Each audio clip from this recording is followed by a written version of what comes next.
Hello everybody, I'm Sabrah, your British University English teacher, and today we're going to be looking at 25 professional phrasal verbs. So phrasal verbs are a bit of a funny one because we always tell you they're much more for informal context, don't use them as much formally. However, we do actually use them quite a lot at work as well. Less in the written form though, and much more in the spoken form. So these phrasal verbs we're looking at today are very common in the workplace. They're ones that come up very, very often. So they'll be great for you guys to know and to be able to use in professional contexts.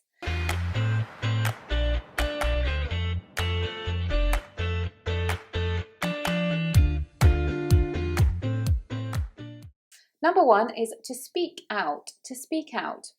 And this is where we express our opinion publicly or honestly about something.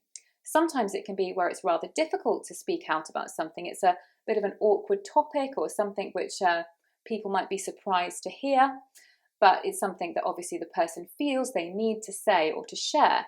So an example might be, John spoke out in the meeting regarding the time frame for the new project. He felt it was a little bit optimistic and we needed a bit longer. Or staff have spoken out regarding their worries over job security. They would like to know more about whether they will definitely be able to keep their jobs next year. The next one is to stand for something. And this is often written in a company's mission statement or written about their values, because these are principles or beliefs that a company has. This is where we use stand for. So we might say, we stand for a brighter future for all our young employees. Or we stand for equality in terms of employment. We're an equal opportunities employer. It's the principles that a company has. Supermarkets might say things like, we stand for good food for everyone, good food and reasonably priced for everyone. It's the values or principles that a company has. What do you stand for? Or what does the company you work for stand for? Tell us about that in the comments below. Number 3 is shoot up or shot up is the past tense, of course. This means increased rapidly. Obviously, if you fire a gun, the shot goes very, very fast. The bullet flies very quickly through the air. So in this case, this is when something has increased very rapidly. So if you say the market share for Apple has shot up, we might even hear that it's gone through the roof. Shot up, it means it's increased very, very rapidly. Or coronavirus cases have shot up in recent days, something like that. Increased very rapidly. Number 4, call for. Call for means require or necessitate. A situation requires or necessitates something, so we can say it calls for. For example, you might say, this project calls for a lot of devotion from the staff, a lot of hard work and commitment for it to succeed. Or this new technological age we're living in calls for a completely different style of marketing strategy. Now, if you're having a celebration, for example, you've done very well at work or even at home, we also use this one, you can say, oh, well, we've done so well this week, the figures have gone through the roof, they've shot up. This calls for a celebration, this calls for drinks after work. Or even, this calls for a bottle of champagne. Your best please, waiter. Number 5 is to branch out, to branch out. And this means to expand into new business areas. So for example, some businesses decide to go into a different business area than the one they're currently working in. For example, the company Virgin Atlantic, they've always done travel. Now they're branching out into space travel. Or for example, a publishing company that publishes books usually might branch out into online books or into translation services. So it's where businesses expand into new business areas. Number 6 is to sort out, to sort out. And normally we say we need to sort something out or sort out something. So it's a transitive and intransitive phrasal verb. So we might say, for example, I need to sort out the timetable for this week, meaning I need to fix or I need to organise something. Basically, this means fix or organise. I need to sort out my desk. It's a mess. Leila, I'm talking to you. As well as that, we can also use this when we need to fix a problem. So we might say, I really need to sort out who's going to cover because there's lots of members of staff off this week. So I really need to sort out who's going to do the cover. Is there something you need to sort out at the moment? If there is, tell me about that in the comments below. Number 7 is scale up. And we can say we're scaling up something. That's what we usually say. We're scaling up something. So for example, we're scaling up the project, we're scaling up the building work. It's basically increasing something in terms of size, number, or extent. So expanding, really. But it's not exactly the same as branch out because it doesn't necessarily mean into a new area. Scaling up just simply means making bigger, really.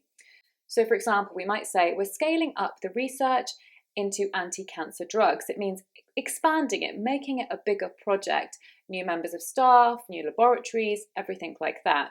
Next one is scale down, the opposite, and this of course means to decrease something, to actually take it down a level. So companies might say, we're scaling down our customer services roles and teams because we're actually moving to more computer-based, more machine-led customer services, which is happening all over the world, isn't it? So scaling something down, reducing it, decreasing it. Number 10 is to put in, and in this context, it means to actually give. So it means what you're actually giving in terms of hours or time, usually in the business context. So you might say, I need to succeed on this project. I'm putting in so many hours, I'm putting in so much time, I really need it to work. So it really means giving in that way. You could also say monetary, so you could say I'm putting in a lot of money into this project. So again, in that context, it means to give. What are you putting in terms of learning English? Are you putting in a couple of hours a week, a day a week, just the odd morning? What are you putting in terms of your English language learning? Tell me about that in the comments below. And don't worry, no judgments, you can be honest. Next one is to step in, to step in. And this is basically like to intervene or to become involved in a difficult situation. So for example, we might say, we need some PR people to step in because the politician made a couple of mistakes in his speech. So we need the PR people to step in and come and fix this. It's like get involved in a difficult situation. Number 12 is to do away with. Lots of synonyms here, very useful synonyms. You can also say to scrap something, to get rid of something. So the closest to do away with is get rid of, which means remove, do not use anymore, something which becomes basically useless. We don't do that anymore and we don't have that thing anymore. So scrap and get rid of are synonyms. They mean exactly the same. Get rid of, do away with, and scrap. So for example, you could say we're doing away with giving our employees paper statements, paper pay slips, because we're actually having all of those online now. They can download them online and print them if they want, but we're not going to give them paper statements anymore. This happened at my work. Has it happened at your work that you no longer get paper pay slips or things via paper and post anymore? It all comes online because a lot of that has been done away with. Next one is stick up for. And this basically means defend. And it's certainly not just used in the business context, it's also used in families, in many, many different contexts. So it's basically like when somebody feels that they have been wrongly treated or something where they feel they need defending or a project needs defending, this is when you would stick up for something. So for example, you would say, well, I'm going to stick up for the new system because I think it will work. We just need to give it a little bit more time. Or a teacher might say, no, I'm going to stick up for this pupil. I think he will progress in his English. Again, we just need to give him a bit more time, or we need to show him things in a different way. In terms of family life, members of families can often feel like they're not stuck up for or ask people to stick up for them, to defend them in certain situations. So they might say, oh, come on, stick up for me. I don't always leave my socks on the floor or something like that. The next one means hold back, which means wait or withdraw. So if you need to hold back, it means you need to just not do anything at that time, just wait to see what the outcome is. So you might say, when you're training a new member of staff, sometimes we need to hold back and let them figure out some things for themselves. We can't give them everything all at once. Sometimes it's important for the trainer to hold back or hang back and just let them try and work things out. It's the same with teaching. Sometimes if we give the pupils the answer too quickly, they haven't learned. It's better to hold back and just wait and see if they can do it. Also in terms of business arrangements, sometimes we need to hold back and just see what's going to happen. It's like wait and see what the outcome will be before taking any action. The next one is pushback. And basically this means complaints or somebody is coming back about something. So it's like someone saying, actually, I'm not sure about this. So you say you go against something. So we might say there's been pushback from members of staff about the stricter dress code. People aren't used to it. So this would be where staff would be saying, oh, I'm not sure about this. Do we really need to do it? It's like complaints or resistance. I think that's probably the best way to explain it, complaints or resistance. Often people in more senior positions prepare themselves for this and they say, okay, when we introduce this, we need to understand that there's going to be some pushback and we're going to be ready to explain why we need to do this so that we can deal with that pushback. Number 17 is weigh up, weigh something up. So when you weigh something, we normally put it on scales. And more traditional weighing scales have two parts, and you would see where the balance lies. So this is where this phrasal verb comes from. You would say we're weighing up the pros and cons, or we're weighing up what the best course of action is. It means we're considering the different options and thinking about which one would be the best. My partner and I are going to get married hopefully soon, and at the moment we're weighing up the different options in terms of go and get married abroad, just the two of us, or have a big party and have a traditional honeymoon, but we're not sure about the cost of having a big party with everyone here and doing the traditional wedding. So we thought about going and getting married, just the two of us, and then having a party back here afterwards. We're weighing that up at the moment. What do you think, everyone? What should we do? Any tips on that one? Before I talk too much about that tangent, a more professional example would be, we're weighing up the pros and cons of the new trade deal. Number 18 is lay off, lay someone off. And this means make someone redundant. So to say to somebody that sadly they don't have a job anymore and to give them a notice period. So say to them in 1 month, I'm afraid your contract will expire, will be over. And when we make someone redundant or we lay someone off, this means that they haven't done anything wrong necessarily. It's not like being fired or being sacked. There's a difference here. This is where often the job is no longer viable business-wise. So there's been a way to save money, or the job is going to be done in a different way, so we won't need that position anymore. There's a variety of reasons, but it's not necessarily the person's fault. Whereas if they're sacked or fired, they've usually done something a bit naughty. Number 19 is go under, to go under.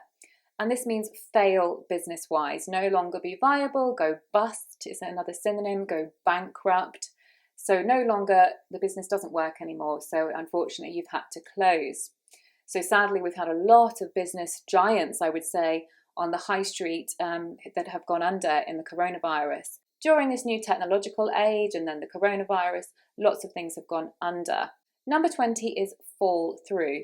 And this is where a business deal actually fails, or a business arrangement or a purchase. It somewhere fails and doesn't reach completion. So we could say the purchase of the house fell through due to the fact that the other people couldn't find somewhere else to live and we couldn't wait that long, so the purchase fell through. Or the business deal with China fell through due to disagreements over tariffs. The next one is wrap up. This is a nice easy one. This means to complete something.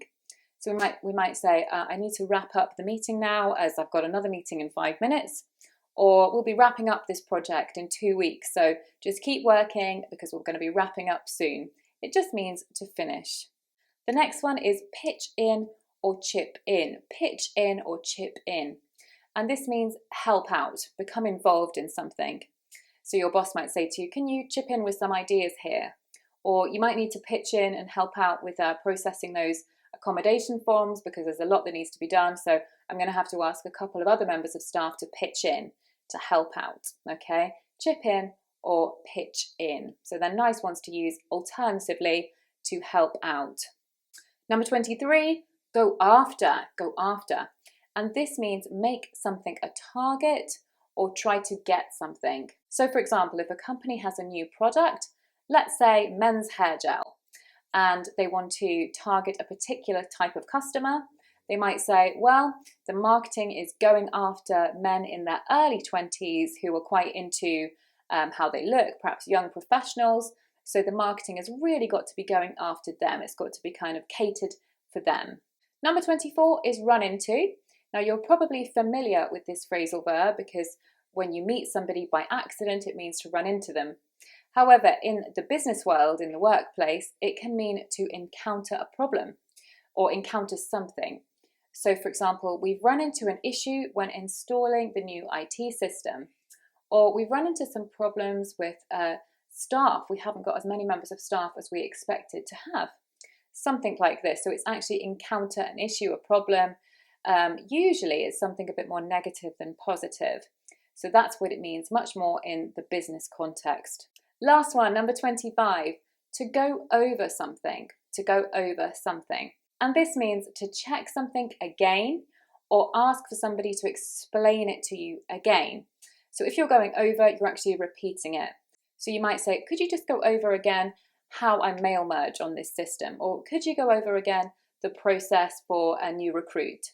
So it's where you're saying, could you show me again? Could you explain to me again?